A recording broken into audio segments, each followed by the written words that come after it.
Hey, what's going on, guys? Indie Pride here with Milk and Cookies Total War, bringing you some more Dota 2 replay commentary. And today I'm going to be playing Terrorblade, who is actually a newly released hero from the new Bloom patch. Pretty interesting, illusion-based hard carry with extremely low strength and starting strength gain. And actually, I'm going to be joined here today by a co-caster. Please introduce yourself. Hi, I'm Sassy Snorlax. I play a lot of Dota with Indie Pride, and we lose a lot. Yes, we do. We actually lose a lot of games. But so today he's going to be on the Quas Wex Invoker. That's actually been newly buffed. And do you want to talk about Quas Wex a little bit before I go into Terrorblade? Yeah, okay. So Quaswex is a very old Invoker build. It was very popular right as during TI1, right when Dota 2 came out. And it's a very control-based Invoker playstyle. It has a lot of crowd control, has a lot of mana drain, just that sort of stuff, stuns, mini stuns. And it fell out of popularity, mainly because a change they made to the way Tornado, which you'll see in the video, and EMP, which you'll also see in the video, interact. And the change they made was that before you could just Tornado, EMP, and you'll see this, without any sort of coordination, and EMP would hit, Tornado would hit, it was just a guaranteed combo. They changed that where you had to be very, very careful with how you did it, more so than you would think initially, and I'll explain that later. But so they nerfed that, and then the Exhort build, or the Exhort Quas build, became very popular because of some buffs they made to that, which is what has pretty much been used exclusively for 2 years. Recently, they did the opposite. They buffed Quas and they nerfed Exhort. And the way they buffed Quas was they made EMP, which is kind of a staple of the Quaswex build. They made that do more mana drain, which means more damage, and more mana drain, which is very important. That can't be underplayed. And they made it have a certain, like, it's a fixed delay, which is how it interacts with Tornado, and it's just so much easier. It makes it a lot easier to land a combo, basically. Yeah. Sorry if I'm like talking. No, it's all good. And actually, one of the biggest things about that change is also they nerfed Exhort. The biggest way they nerfed that was through the Forge Spirits. Now, before Forge Spirits had a bunch of starting armor, they were actually pretty tanky, and you couldn't really trade effectively with them. And now, when Invoker summons Forge Spirits, it becomes much easier to farm those for gold, basically, and you can trade hits effectively with them. And so that was another way that they kind of nerfed Exhort. But regardless, we'll talk more about Invoker as the game goes on, but this video is focused on Terrorblade, so I want to talk about him a little bit here. So he has extremely low strength gain and very low starting strength. In fact, he starts at 15 strength, which is tiny. I think his base HP is 435, which has to be one of the lowest values in the game. And he's a illusion-based hard carry. Let's talk about his skills real quick. His first skill is Reflection, which is a 60% slow at all levels, so it doesn't scale very well. So I prefer to leave this at level 1, and I think that's in a tri-lane especially. You definitely want to get Reflection first because it's your only real disable. And then, actually, let's talk about this real quick because they're going on this here. Phoenix is another hero that just got released. He's going to use some of his skills here, and I think we're going to be able to pick up 2 kills, so that's a relatively good start for us. And I do want to say, I do not play Terrorblade particularly well this game. In fact, I actually think I make a lot of mistakes, and a lot of that I think arose from the fact that I didn't have any experience playing the hero before. This was the first time I'd played him. I think my skill build was correct, and I think some of my decision making was just actually really bad. So we'll talk about that as we get further into this replay. But talking about his second skill now, it summons an illusion. It's called Conjure Image, and the illusion at level 4 does 60% of your base damage, which is really big, and you can summon it every 16 seconds, a new illusion. So once you get really tanky and start building up those stat items and getting some big items up, your illusions start hitting really, really hard. And it's one of the reasons he's an illusion-based carry. And they're really good for farming, really good for harassing opponents, and really good for giving extra DPS in a team fight. Terrorblade is probably not going to get picked up in the pro scene very much.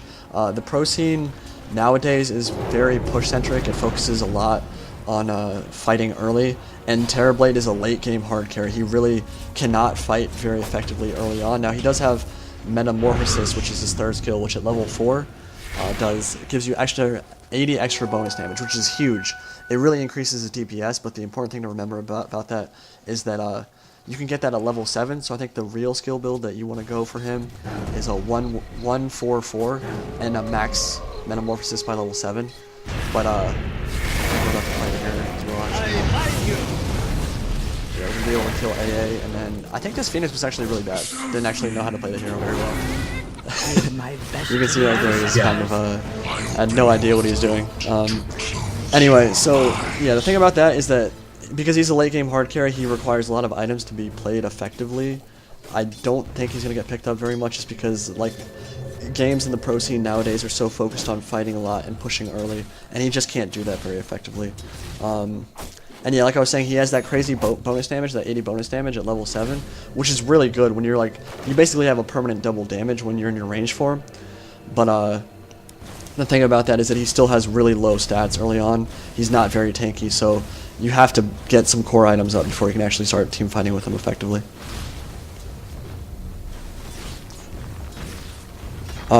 So for this replay, I wanted to focus on the reason that I decided to upload this one, even though it was my first game. I don't think I actually played that well. One more second, I think we're gonna go on AA here. Yeah, we're gonna get him. Really out of position. Yeah, he was. The thing about this game is like, early on in this replay, we're gonna like dominate the lane. It's gonna look really good, but Shadow Fiend at a certain point in this game, and I'll show it when it happens, is going to start taking over the game and going to make it a lot harder for us to win this game. It actually ends up being a very close game. I'm not going to say who wins it yet, but looking at the start of this game, it looks like we're just going to absolutely raffle stomp our way through the game, especially when your hard carry gets 3 assists and 1 kill in the first like 5 minutes of the game. But the reason that I decided to upload it is that it's actually really close, and I make a lot of mistakes in this game, and I want to focus on those because I think there were a lot of things watching back the replay that I could have done differently to make my team win the game earlier. And it was I think my item build and skill build were both really good, but I think my decision making was actually really kind of terrible, and that you'll see that later on. So it ends up actually, even though the laning stage goes really well for us, it ends up being a very close game that we don't actually win very easily at all. Or One thing to note, actually, if you look at your the last hits and denies in the game, is even though we have a lot of kills and the game seems like it's snowballing, if you look at last hits and denies, we're actually really far behind. We Zeus has just a crazy amount of last hits instead of Shadow Fiend. Was he farming? Was he their safe lane carry? Yeah, he was. I'm pretty That's sure. interesting. Okay, I mean, it makes sense because Shadow Fiend was their mid. And actually, do you want to talk about the Shadow Fiend Invoker matchup for a little bit? Yeah. So Shadow Fiend is a very snowballing hero. Just so in case any viewers don't know that. And the entire point of laning him mid is to get him that experience so he can start to snowball. Like that's what he does. He's like a mix of a carry and a snowballer.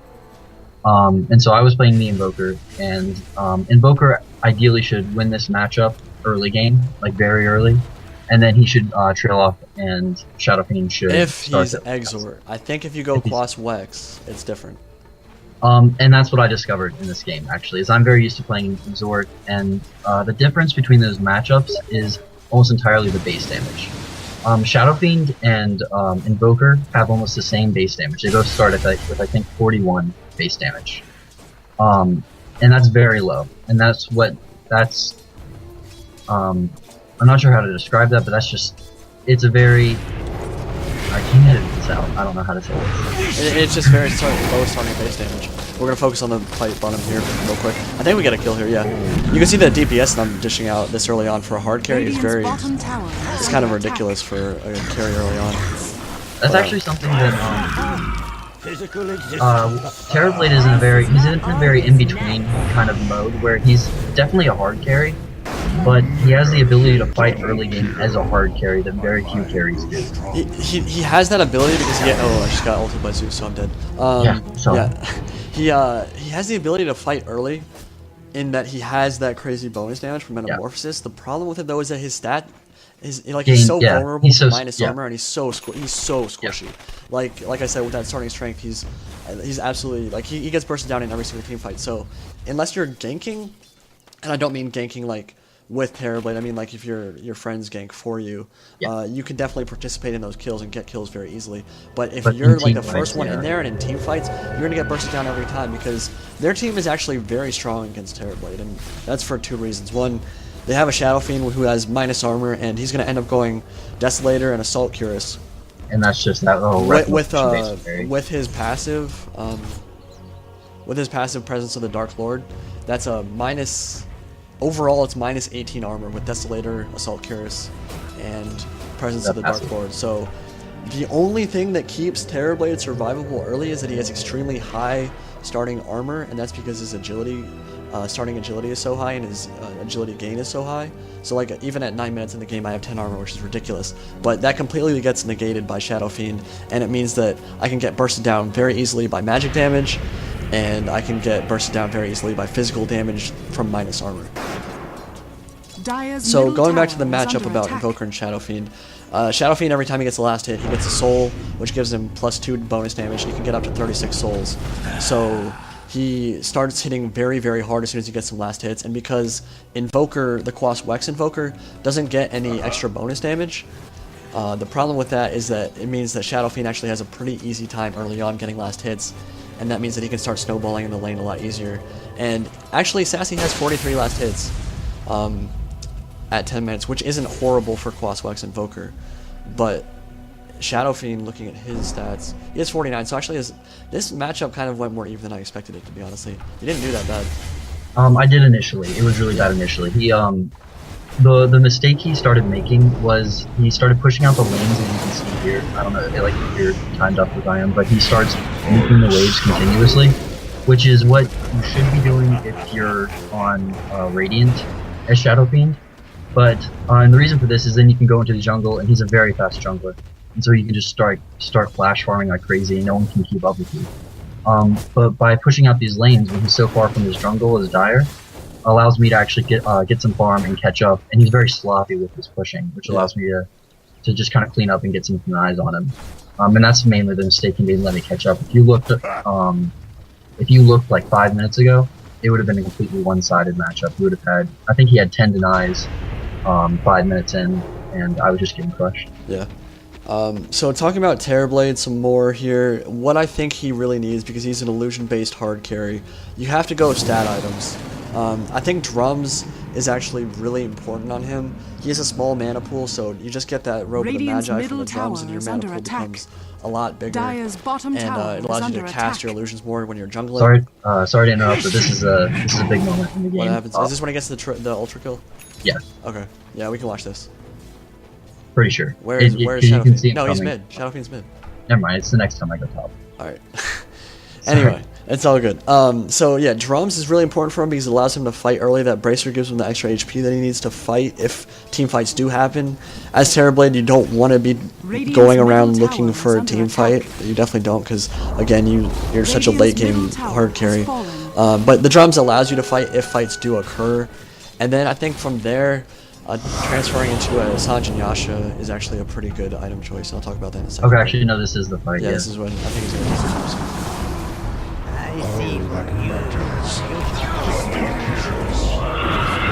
Yeah, Shadow Fiend's gonna come in here. He's got 1 kill already. Yeah, he just got a kill there. And he was actually 1-0 before this. He wasn't having too amazing of a game. He comes up, and this is the first of 2 incidents where he just starts to snowball. He gets a triple kill here, which is going from 0-1 and average farm for a Shadow Fiend. He basically catches up to where he should be, and it's right here in this moment. And then something else happens a little while that just kind of catapults him. You see that? Yeah. So he got that triple kill there, gave him so much gold, and it allows him to get his Shadow Blade, which means he can start ganking and team fighting really kind of early on. It's only 13 minutes into the game, and now he's already like working on towards his Deso, which is ridiculous. Like I was saying though, I think the most starting item builds I see Dota release, like when you look at the hero and it gives you a recommended item build, I don't like. I actually think Drum Sange and Yasha is really good on him, because the slow from Sange and Yasha, that item keeps getting buffed, which is nice, but it gives you a lot of move speed, which allows you to chase, and the slow synergizes really well with the slow from Reflection. And it gives you stats for your illusions and move speed. Like, all those things are all things that he definitely needs. So, AA again was super out of position. Again, I don't know what he was doing. And I was able to clean up that kill pretty easily. But one thing that I definitely did not do particularly well this game was last hit that wall lane. Now, it was a contested lane, and I think that it wasn't one of the reasons that I decided to upload this replay is that it was a contested lane, and I think anyone can upload a video of a hard carry getting free farm for 30 minutes and then coming out of the jungle and being huge and carrying the game. But I don't think that it's realistic in the terms of, like, most games aren't going to go like that. Most of the games, the other team's not going to let Terrorblade farm, AFK farm for 30 minutes. So I actually was contested, and that meant that it was a lot harder for me to last hit in lane because there were 2 or 3 heroes making it out. We were able to pick up the Phoenix there, and we're thinking about diving, but I don't think we're going to be able to get this kill, so we're just going to take Dire's the time. bottom tower is under attack. Dire's bottom tower It's going relatively has well. I should be able to pick up my Yasha here in a second. Radiant's It'll give me middle extra tower move speed is and under extra attack. agility, 2 things that Terrorblade definitely needs. I think the move speed is actually really good because the cast range on both Reflection and Sunder, I haven't talked about Sunder, which I'll talk about in a second, but on both those is 250, which is tiny. You basically have to be in melee range to use either skill. So even though Reflection does have a ridiculous 60% slow, the cast range is so tiny that you have to basically be standing next to them. And most of the time, if you're going up to somebody, they're just going to, like, stun you and then run away because they know that you're trying to slow them. But talking about Sunder here, interesting ability.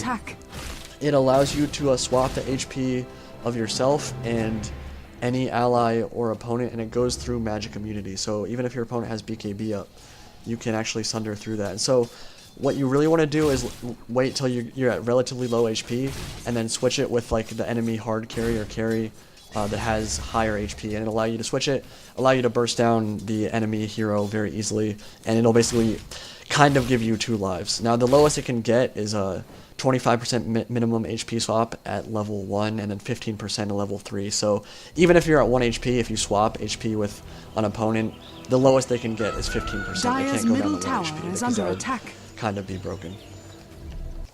Are you at the pause? Yeah, I'm at the pause here.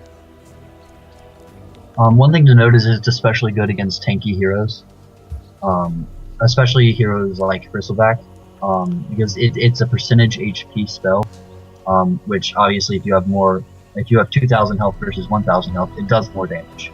Yeah. And the reason it's especially good against Bristleback is that it does not trigger quills, because it's HP lost, and that's a different type of damage than just regular damage. So it doesn't trigger Bristleback's quill, so he doesn't spam you for a bunch of damage, which usually would happen when you kill him. Yeah. This is another thing about the game, though, is that I don't think that I use Sunder particularly effectively. Now, at the very end of the replay, I use it at a point that's kind of game-changing, and I think that was actually probably... It's ridiculous, because all I did was press R. But it was really an important kill that we get later on. One thing to note, actually, about the new patch is if you see people TPing in now, they're able to TP within the trees here at Radiant's bottom tower. So the Dire team actually has no idea that they're there, which is new. I didn't actually know that change.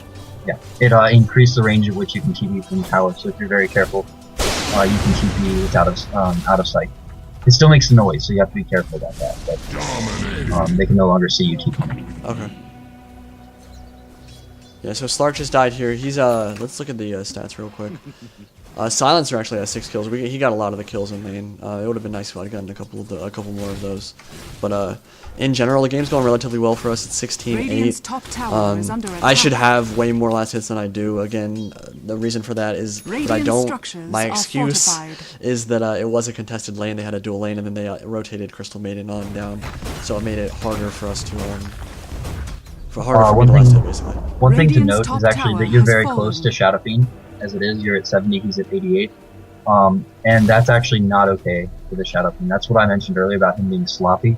He gets to all the farm he needs early game, and he just loses it. And that's that tug and pull of him snowballing from kills and just not farming effectively allows us to stay in the game when we should lose to his Shadow Fiend and snowballs. Yeah, I mean, the difference between it and the reason that they're not snowballing at the moment is that they did lose early game. I mean, Shadow Fiend got all those kills, so they got all the farm on one hero, and it's the hero that they want to get the farm with on the Shadow Fiend. I mean, he's hitting with full souls, he's hitting for 200. Yeah. At 18 minutes into the game. I mean, you look at my damage, I'm at 108. And then actually when I go into Metamorphosis, I'm at 180. So I actually have kind of comparable damage. Minus armor, though. That's a big, yeah, he has the minus armor as well. And he's, yeah. But we're going to be able to pick up another player here who's again, like, they team fight pretty sloppily. I don't think that Phoenix knew that he could stop his swoop. He did. No, I've already seen him do it a couple times. He most definitely did not know how to play the hero. I'll say that. Like, he played pretty poorly. But Shadow Fiend's kind of going to make up for it. Right? Yeah, this was my first game, and I'm sure a lot of people's first games on the new hero. So, especially with Phoenix, I mean, like with Terrorblade, I don't think he's particularly high skill cap besides for the Sunder. You really do just want to farm and get core items up on him. But Phoenix is definitely a high skill cap hero. Like, a lot of his abilities take a lot of thought process to actually be used effectively, basically. Yep. So I'm almost about to finish my Sange and Yasha. I think we're about to initiate in here, and this is where Quas Wex Invoker comes in handy. EMP Tornado, really good initiation for me actually. In addition to just doing damage, it also drains their mana, which we've mentioned. And early game like this, the first 30 minutes of the game, someone losing 550 mana. That's game changer. That's a black hole that can't be cast. That's just so many spells, especially for. I mean, if you look at AA's mana, he has 400 mana. All of his mana is gone. Look at Zeus, half his mana is gone. CM's, all of the mana is gone. That's like how important the EMP is they just can't reach out. They can't cast spells. And it's why Quas Wex Invoker is still a good invoker. Even now I don't think it's as good as the Quas Exort. I don't think that it gives you the damage output, and you can still kind of initiate as Quas Wex. Yeah, that was Exort. exactly. Like, you can still get like a low-level tornado to initiate, and then deafening blast to disarm your opponent and drop the meatball. And then drop the meatball, and that it's the damage very early on before you get higher levels of meatball, because you are spending a lot to Quas. Yeah. It's comparable. The EMP tornado is comparable to, I'd say, Meatball Deafening Blast until you get to about level 13. And then it's just the damage on Exort skyrockets in terms of team fight. It's already higher single play. The Quas Exort is more of a carry invoker. It allows him to transfer into the late game a lot better because he has that damage. The Quas Wex is more for the, like we've said before, for the team fight control, the ability to just control your opponents and initiate. The initiation is the biggest thing. If you don't have any initiation on our team, we don't really. Besides invoker, then I think the Quas Wex is the right build. A lot of people decide to choose an invoker what they want to play before the game even starts, but I think maybe the smartest thing is to like look at your team composition and then decide, because like this game for sure, I think if we'd had a Quas Exort, I think that might not have been quite as effective for our team. Probably not. So that was not a particularly good Zeus ult, honestly. Yeah, that was questionable. Slark's going to be going for Orchid. I think that's a good item choice for this game. It means that he's going to be able to shut down Zeus and Crystal Maiden and Phoenix and AA, honestly. Silencing them all is a pretty big deal because they're all casters. So, and one note to make is that when you're it's a little less important for a Slark, but when you're a ganking hero, it's very hard to gank heroes with stuns and disables, and their team has a lot of stuns and disables. Yeah. Just because you get hexed by the Shadow Shaman who wards you, you die. What the Slark's able to do with this Orchid is he's able to pick off people 1v1, and you'll see him doing this a lot, and it helps this do well in this. Slark was absolutely a huge deal this game. Like, he made a huge impact on the game. I think some of his decision making was kind of bad, and you'll see some of his ganks they were really pretty questionable. They backfired pretty hard, but he creates a lot of space for me, and I think that's a really big thing. Like, having heroes be able to create space for a late game carry like Terrorblade, very important, because Terrorblade can farm pretty fast, but he's not like an anti-mage. Like, anti-mage, you got a Battle Fury up on him, and he farms faster than any hero in the game. Or like a Nature's Prophet. Except can for TP to anything. maybe Alchemist. Yeah, Alchemist, sure. Yeah, that's a good point. But like, there are very few heroes that are like that. They can like just flash farm insanely quickly. Terrorblade is not one of them. Like, I can hit up the jungle, I can go to each camp, but I have to walk to each camp, I can't blink to them, and then I just kind of have to right-click the whole time. So even though I kind of went a fighting build here, I went Drum, Sange and Yasha, I don't really feel like I can make a huge team fight impact until I pick up a BKB, especially considering all the disables and magic damage they have.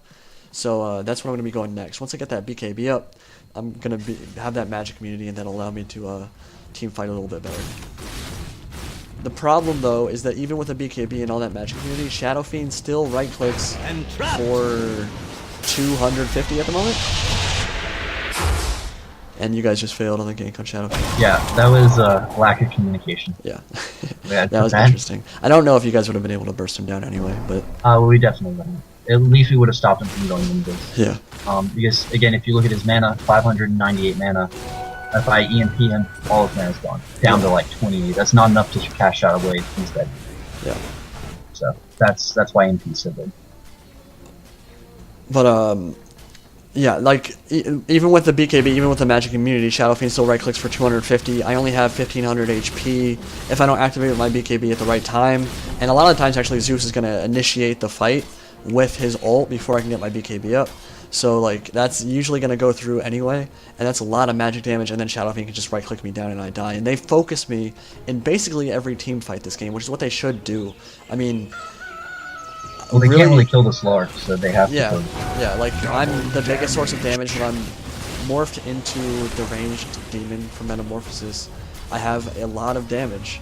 So, like, if they're not focusing me down, they're going to lose the fight, and they were smart in that they just focused me a lot. So that's why I built the BKB, that's why I built the drum, so I could hopefully survive that magic damage. It doesn't always work out, though. One thing to note is that Shadow Fiend actually does a really good job countering our team here. We already talked about how the weakness to Terrorblade is his low HP and how minus armor just counters that so much. Yeah. His defense is armor. So Shadow Fiend counters you there. He also destroys Slark because Slark is a very squishy hero. He's actually one of the squishiest heroes in the game, I think. At least one of the squishiest melee heroes. Yeah. And Shadow Fiend with his right clicks will just tear through Slark in 2 to 3, maybe 4 hits. But what's even more important is that he has such incredible AoE damage that doesn't need targeting. And that's important, because against Slark, he can just pop his invis and get out in most cases.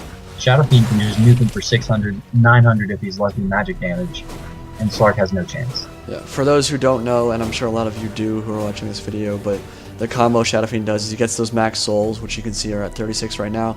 He Shadow Blades in, and if you're at a point on the map where you're not near a tower, because like when you're expecting a team fight, a good team is going to put down sentries and visions so Shadow Fiend can initiate. But like if you're in the jungle, you're not expecting the fight.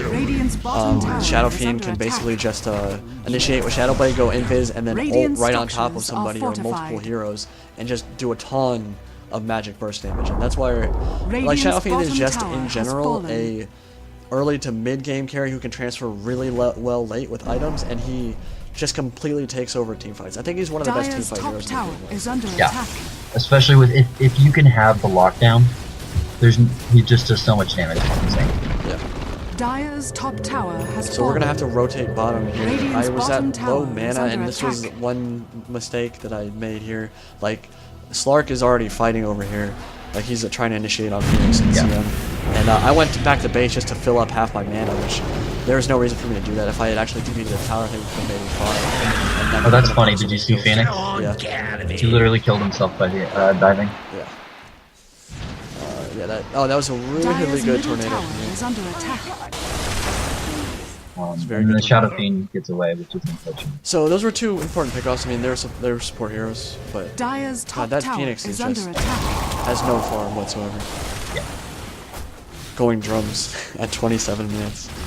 The But, big mistake this game is really just not farming. If you look at the, I mean, it's not too big of a difference on supports, but if you look at our Slark and our Silencer versus their AA, their Phoenix, their CM, it's just we're getting ahead when we're not fighting. Yeah, well, they don't really have the ability to farm particularly effectively. I mean, Zeus and Shadow Fiend are literally the only people that can really clear waves and jungle camps very quickly. CM actually is a very fast support. Yeah, but like she shouldn't be taking the jungle from Shadow Fiend. I mean, Yeah, very true. so like Zeus And- is last hitting, and he's working on his refresher. So when he gets that up, that's actually going to be really, really Does scary he for have me. Aghanims already? No, he actually doesn't go Aghs this game. I think that's a mistake. That is a mistake. Aghanim's on Zeus is so good, not just because of the damage, which is what people initially think of, but his stat gain is just so bad. Yeah. He does need And this. Aghanim's, yeah, it just gives him a little bit of everything, and it's just so good on him. Regeneration. But instead he's going to go Refresher so he can Thunder God's Wrath, hit all 5 heroes that don't have or any heroes that don't have BKBs. And then Refresh, and then ult again. And that's how much, let me see how much burst damage that is. At level 16, that's going to be 475 plus 475, which is 950. So that's, I mean, that's a lot of magic damage for sure. And it's AoE magic damage too. That's just It's every hero that doesn't have BKB. yeah, exactly. We're going to get overzealous here. Like, we see Oh, them yeah. running, and Shadow Fiend's going to Ooh. initiate. That's a That's dead painful. silencer. That's so painful. Oh, this is the point where you turn around and like, where did everyone go? Yeah, I went into the fight and I was like, okay, well, this is a turning point in the game, honestly. Dire's bottom tower is Because under attack. Phoenix is going to use his ult there and rebirth, but like, it looked like the team fight was going really well. They ran away, and then Shadow Fiend was able to initiate because we didn't have any ward vision down, we didn't have any sentries down. He ulted, and that took Silencer completely out of the fight right away. And then I looked back, and everyone was basically dead because we are honestly a very squishy team, and Shadow Fiend can right click through us very quickly. Yeah, we actually don't have any tanks. The closest thing we have is Invoker, and I was very behind this game. And the reason he's a tank is he gets bonus strength every time he levels up a Quas, which I don't think I have that many levels with. I only have 3. Yeah. So I was not a tank this game, which I potentially could be a mediocre. This is important. Like this kind of made it all worth it though. Like after that team fight, Slark stayed alive and he went Dire's in. middle tower I is don't- under That attack. kept us in the game. Yeah, their positioning left a lot to be desired right there. I don't know why they were all where they were, especially without having a tower near. But Slark was able to pick up 3 kills there. That's gonna really get his item progression going quickly. And now that he has a Shadow Blade and an Orchid, he should have gone BKB, and he doesn't. Oh yeah, for sure. Like considering all the magic damage they have, absolutely he should have gone BKB. But instead, do you remember what he goes? Skadi, doesn't it? Or Basher. I think it's Basher. Well, he just picked up a vitality booster. A heart. I think he must go heart next. Or unless that was just a casual vitality booster. I don't know. But I think a BKB would have been a good choice here. But I know that he ends up with like a heart and basher, I think. Okay, then he's going hard now. I know he gets a Basher at one point. But we do have a lot of map control, and that's one of the good things about this game so far is that we've been able to take out most of the towers, and I think we're about to take our last one. But while we're taking this, and honestly, it's kind of a good trade for them. Like Roshan, the 2 lives for Shadow Fiend is a pretty big deal. With That's a Dire's huge deal. top tower Yeah. is If under used attack. properly, that's a huge deal. That lets him initiate and clean up, which is just such an important part of playing. So that's probably a good trade for them. Taking Roshan wasn't Sorry. valuable. Dire's top tower has fallen. Yeet. Does he get a kill here? Yeah, he does. But he's dead. So like that probably wasn't worth it. He got 2 kills. Dire's top tower is under Well, the Zeus attack. got a godlike. Yeah. So That that probably puts wasn't him. worth it. I mean, he just Well, went that gave 1v5, not even trying to steal it. He just, like, Roshan has fallen to the I don't down. think that was worth it at all. Radiant's bottom tower is but under while attack. they're still doing needs- that, Dire's while they're doing that, we're going to be able to structures push the are tower, fortified. and Dire's top tower I think we're going is to be able to get under it. Maybe even attack. get Rax here too. I'm Dire's totally willing top to trade my tower has life for a fallen. Rax here. But this is kind of, and you'll see a lot this game. Honestly, Dire's is top I'm barracks very are under hesitant. attack. Like, we didn't have Sentry Ward, so I was scared. Dire's top And I think that was barracks a has good fallen. decision for me to pull back here. But I didn't get my BKB off the time here, and so I'm already at half Dire's HP. top that was barracks a are mistake under by me. attack. No, maybe not. And we're able to burn the Aegis, but as soon as my BKB wears off, get hit by AA, I'm dead. Yeah, that's unfortunate. I'm gonna lose 2 heroes to that. Dire's top So like I was barracks has really fallen. hesitant there, and I think that's probably okay because again we didn't have the Sentry Ward, which was we needed that. Like our supports needed to have a Sentry Ward there on the Rax so that we didn't get initiated on by Shadow Fiend. But like I was just kind of scared to go in, and then like I ended up just it's a lot of it has to do with the fact that I don't know what the hero is capable of yet. And so like you'll see me like think, hey, should I go in? Should I not go in? Should I go in? Should I not go in? And then I just kind of get pooped on while Shadow Fiend right clicks me the whole time. So that again, the decision making, the hesitancy, not the best from my part for sure.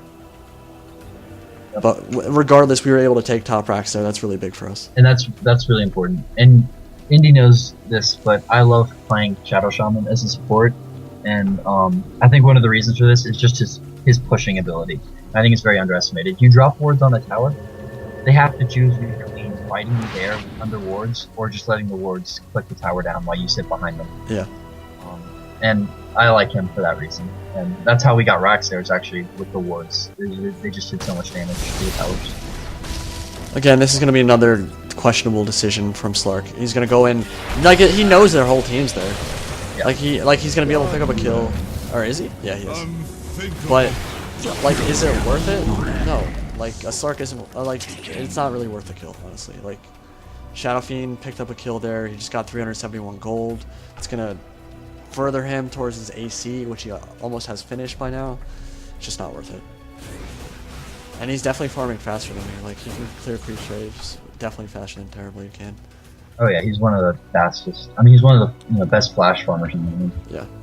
Let's look at GPM for a second. I'm at 464. Like, that's not horrible. But Shadow Fiend's almost at 600, so... I mean, at the moment, it looks 600, like 600 GPM in the game before you get racks and before you get towers. I mean, if you look at it, we still have 3 outer towers left. That's a lot of money. And to get 600 GPM, just shows how fast of a farmer Shadow Fiend is. Yeah, it's just that's like, if it was any other hero, that would be very impressive, and it's still not bad. So. Okay, so talking about item builds. For Terrorblade now. I have the BKB, I have the drums, I have the Sange and Yasha. So now it's all about items that give you damage and a lot of strength, or a lot of stat increase. And so Butterfly is actually really good for that. It's going to give me evasion versus Shadow Fiend, so his right click, I'll dodge some of his right clicking. That's important. Gives me a lot of agility, which is huge for my illusions because it gives them damage and it gives them attack speed and myself attack speed. And just in general, Butterfly, Heart, I have Skadi, which is actually very interesting. I could have gone Skadi this game. I'm not sure it would have been the best choice, but I was rooting for Skadi. Yeah, I think it honestly, Skadi's really good on Terrorblade because it synergizes super well with his slow from Reflection. And just the stats. And the stats. It's the second highest HP item in the game behind Heart of Tarrasque. So it makes your illusions tankier, and it makes you a lot tankier. And, like, honestly, you need that HP. I decided to go for the evasion and the damage from Butterfly and all that extra agility. But I don't think that that Skadi would have been a bad choice at all because it gives such a massive slow. And slowing through BKB on Shadow Fiend would actually be really pretty important. I think that would have not been a bad item at all. With the Sange and Yasha, and that fully stacks, right? It does. Yeah, so Skadi and Sange and Yasha, the slows from both of those stack. So it'd be a 16% maim chance and a 32% slow. Stack that with Skadi. Do you know what the slow is on Skadi? 30 or 35. It was buffed recently, I think, to 35. Wait, that's the attack speed slow? It's both. It's the same. Okay. So that's like 45, 50 attack speed slow on a Shadow Fiend. Like, that's substantial. But yeah, so then Butterfly, Heart would have been not bad either. I wouldn't have gone Heart. Yeah. If you were gonna go Heart, I would have gone Skadi. Well, no, after a Butterfly. It's a lot like anti-mage. Like, you'll pick that. Yeah. Again, like, either one could work. I think Heart's not a bad item on him because, again, it makes your illusions a lot tankier. And he definitely needs the HP. The reason actually I would choose Skadi over Heart, at least initially, if you can get both if you can, I guess. But is Skadi makes your illusions. I think there's like some math behind this, and I think it's almost identical to Heart's because you don't get the bonus HP from Heart, you just get the stat gain. Invisibility. And Skadi gives similar stat gain to Heart. Interesting. Okay. So for illusions, actually, I think that Skadi is better. Now, I did hear something, and I wasn't sure if this was true. Does Skadi only work on your ranged illusions? Because I heard that it only works on like one of your kinds of illusions, but I couldn't remember. I've heard that too, but there was definitely, was it Skadi or was it That's a good question. I don't know. I've definitely heard something about that before. Was the item Skadi for sure? I can't remember. But it looks like we're about to push high ground now, and this isn't going to be easy. Breaking base against them, really actually pretty difficult. We do have the initiation from Invoker, so like a good EMP Tornado combo would be good, but we don't have any vision up on high ground. so it becomes a lot harder to actually see what's going on. And honestly, their ults are just amazing for counter. Their ults synergize very well. CM just drops her ulti, Shadow Fiend's ultis. There's just not much we can do going up into that. We can't run away because we're the aggressor. Yeah, we're gonna drop the wards here and then just decide to go in. That was a bad silence. Yeah, but it's bad. So I'm gonna just commit to the fight, but he's gonna Shadow Blade out, and my BKB was already popped earlier, so like I'm honestly not doing that much damage. At this point, we lost 3 heroes in a couple of seconds. Like it's just so much burst damage. And it's all just Shadow Fiend. Yeah, pretty much. Well, the AAL and some soul definitely made an impact. Oh, AAL definitely. Did that hit a lot of heroes? I guess it hit at least 2. I think it killed 2. No. No, actually that was Shadow Fiend who did most of it, but I know that AA definitely hit his ult for sure. Phoenix is just goofing around in the jungle. We got the tower, but we lost 3 heroes, so it's getting scarier. I mean, the Shadow Fiend is out carrying me, honestly. Like he's bigger than me for sure. He's got 3,800 gold in the bank. That's gonna go towards. What does he go? He has Deso, he has AC. MKB. I think he saw that I had an Eagle Song, and so he's gonna go for the Butterfly, and he was gonna go MKB to counter it. So Butterfly, while it's a great item on him, on a Terrorblade for sure, because he is an agility hero and he benefits so much, and his illusions benefit so much from the item. Like Shadow Fiend's gonna be able to right-click through my evasion and not have any. Radiant's middle tower has fallen. So he's definitely bigger than I am, and I'm only 4 and 3 at the moment. What is he, by the way? What is his like KD? Yeah, he's 10 and 3. 6. Yeah, it's a lot of kills. And yeah, he's close to finishing his Monkey King bar as well. So once he gets that, he's got so many levels on you. He's got 7 levels on you. Yeah. That's a lot. Yeah, and that's because he's participated in so many kills. Yeah, solo kills too. That's important. That solo kills give so much experience. So yeah, he's almost he's 6 levels ahead of me. That was actually why I didn't realize that he was actually that far ahead. I knew that his item progression was definitely faster and he had more items than I did, but I definitely didn't realize that he was 6 levels ahead here. I mean, going mid helps against versus sure. a tri-lane. Yeah, like that's just a lot of solo kills, a lot of team fight kills. Just nets him so much of an advantage. So we're going to commit to Roshan here, and I forgot to give my illusions a move command, so they just get pooped on by Roshan. And AA is gonna ult the. Well, we have to commit to this Roshan at this point. Like we didn't know where they were, but I was already at half HP. I needed to finish this Roshan and get his Aegis because again I get bursted down so quickly. I just can't survive very easily if I don't have an Aegis. So I'm gonna pick that up and alright, so Zeus is gonna ult, it's gonna do a lot of damage to us. Phoenix is gonna initiate and then go into his ult. And I'm gonna try to click down his ultimate. You can't really close. Yeah, I almost got it, but he ended up getting it off, so he's back to full HP. Not that that's the biggest deal, especially considering the DPS and him dishing out at this point, but I'm gonna go into my range for him, and easy kill here. And me and Stark are gonna start chasing now. And we should be able to pick up some kills here. So double kill for me, that's big. That allows me to start snowballing a little bit more, get my items up just a little bit faster. But Shadow Fiend TP'd back, and look at how much damage he does to me. 1 right click, 2 right click, 3 right click. That did probably half my HP right there. So I can't 1v1 him. Like if we just fought him and me solo, even though I would probably consider Terrorblade a later game hard carry.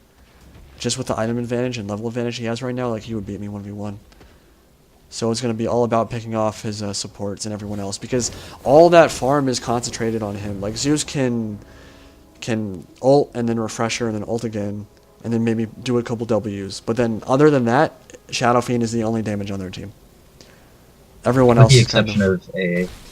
Yeah, but again, like this is the point where BKB start getting picked up. I mean, actually, I don't think anyone else did. So in this case, yes. But if we had made some maybe smarter item decisions, like I don't see why Slark couldn't pick up a BKB or at least a Lincoln's. Like they have so much single target disable.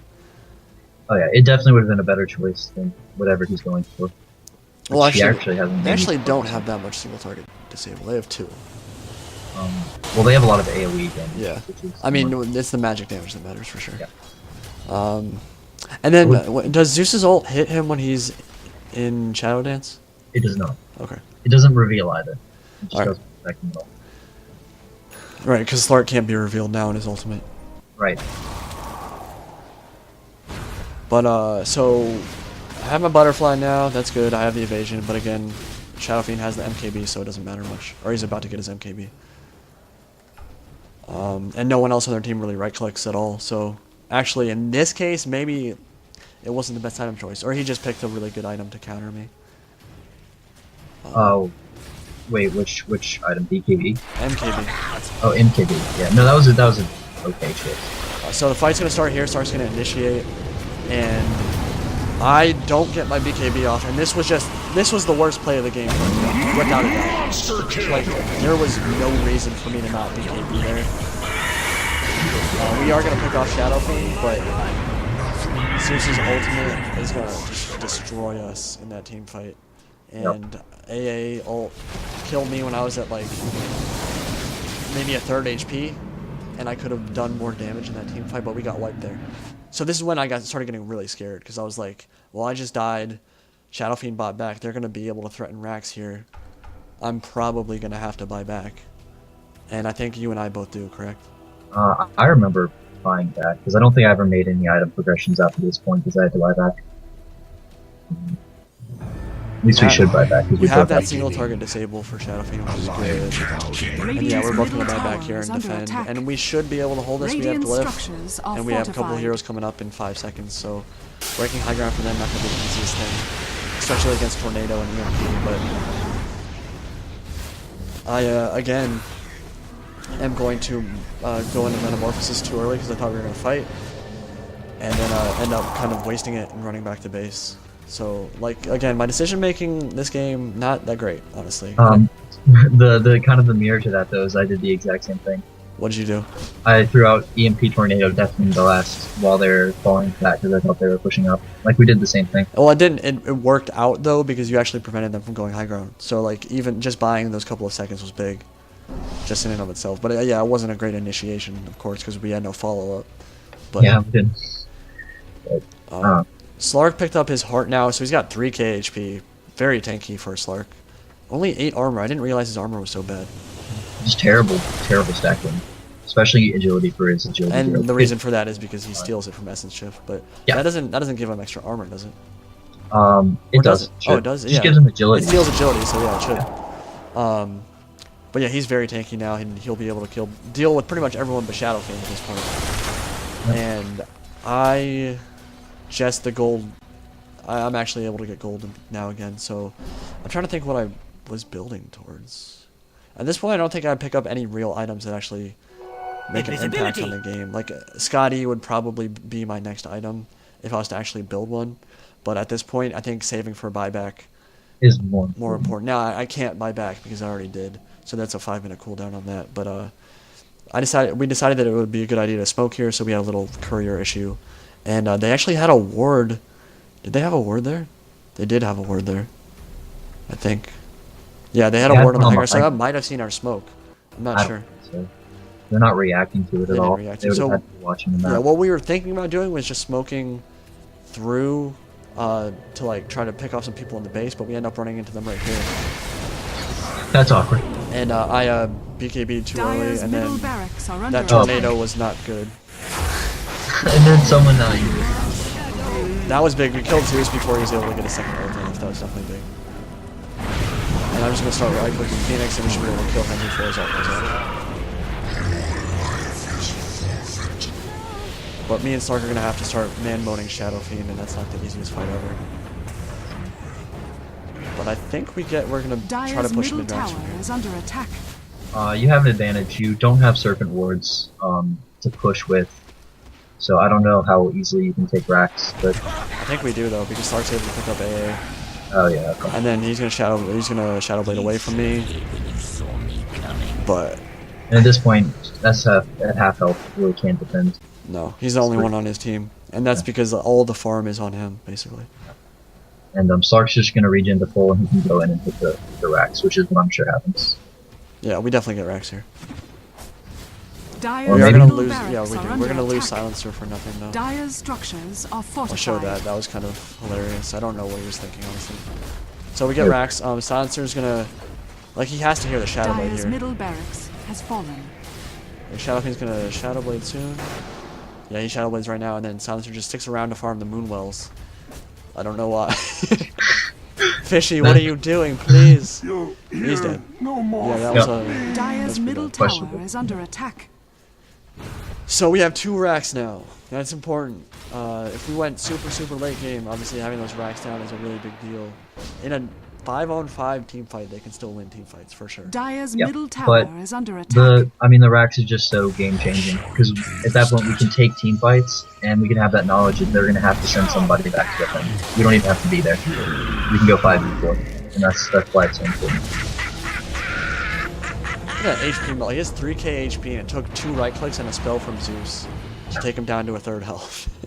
He also gets 200 regen a second, 263 regen a His second. HP is regenning insane. And that's why Shadow Blade actually works That's very actually well. yeah, it's pretty well in there. Sorry, his only problem with Shadow Blade is that he has a lot of mana issue.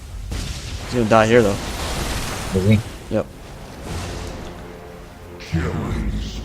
And that was scary because I don't remember if he had buyback or not, but that's 100 seconds that he's down. So if they decided to push, which they might. He doesn't have buyback. Oh no, all the lanes are pushing so hard because of the mega creeps. So, again, the reason that I wanted to upload this one, and there's still a little bit more left in this game, actually the end kind of gets a little bit more exciting, but I wanted to upload this one just because I do think that anyone can post a game of them destroying with Terrorblade when you have 30-minute free farm, but it didn't happen this game, and there was actually a lot of team fighting, so I think my item builds was strong. I think Shadow King just honestly counters Terrorblade pretty well, and then some of my failure to BKB a couple times and some of my decision making just wasn't very strong, which came with the fact that, one, I don't think hard carry is my best role. I think as a mid, like a ganking mid, snowballing mid, I feel like that's my best role, and I think I play a pretty damn good support as well. But as a personal player, like is you? Yeah, as a personal player, yeah. I agree with that. But Very good. and that's not to say that I don't know how to carry. Like I absolutely can. But I hadn't played the hero before, and you can see the hesitancy in some of my play for sure. I'm actually watching a lot of I'm watching myself play, and this is just so bad. Yeah, it wasn't. I don't think it was any of our best games, honestly. So I don't know, Shadow gets initiated yeah. on. I just have to BKB to survive, basically. Like, again, a waste of a BKB kind of, but it kept me alive. I get bursted down so quickly, even with like the 2.2k HP, even with being a level 22 hard carry. Like, Dire's if they middle focus me, I tower is die under very attack. very fast. Radiant We're structures still able to are hold racks though. We fortified. have 4 heroes up. Do they get the tower here? They do. Yeah. And then you initiate, Radiant's and we. middle Oh my tower god, I has remember this. fallen. He gets force staffed away, and he's gonna try to hide, and he's gonna TP out. He has 15 HP. Yeah. So man, I thought he was gonna run away. My Sunstrike. Kill there would have ended the game. Yeah. Somehow even with Shadow King gone, we still get cleaned up by Zeus. I mean, that combo does a lot of damage, but we're able to go in there. And then Zeus without more TP kill. scroll is pretty much dead. He lives, I think. Does he? Against the Slark? No, he doesn't. He's definitely dead. I don't know why I thought he lived there. That's He gonna probably be... would have lived there if he'd had a TP scroll. Yeah, because we didn't have anything that cancels, except Sunder. I forgot about that. Sunder actually has a mini stun. That's a mini stun? Okay. Yeah, so that that cancels channeling. Like if you see an Enigma black hole and you don't get caught, so I can actually just pick up the you can cancel TPs and such with Sunder. So I haven't had a single effective use of Sunder yet. It's actually a really good ultimate. It can be. Again, it only has a 250 HP or 250 It's attach rate, situational. Yeah. but it can be very good. And Dire's right there. bottom tower has That was fallen. big. That was the only Dire's effective use bottom all game barracks are of my under Sunder, attack. but I was at really low Nothing HP. like I was a actually little about cooldown. 500, 600 HP maybe. And I was able to swap HP with Shadow Fiend and burst him down. The Radiant now have mega cubes. So we're gonna try to fight here, but I forgot that it's only me and Shadow Shaman, and so Phoenix ult is gonna stun me, and I believe I get bursted down here. Yeah, I did. And then I'm realizing I'm alone, and I run away. I'm alone. Oh yeah, you want to talk about the changes to Ghost Walk real quick? Oh, that's I'm not convinced how practical it is It's yet. really, I think it's good if the enemy team doesn't have yeah. vision. Yeah, it's just so the Ghost Walk, the way it used to work is it provides it's an invis obviously, and it provides a slow to both you and those around you, and that's unique to Ghost Walk. Is it doesn't just slow enemies, it slows yourself. And that was a really big downside to using the spell, because you would hang around forever, and it displays. It shows an effect on enemy heroes when you're around them, so they know you're there and you walk slow, and it's just not the best escape mechanism.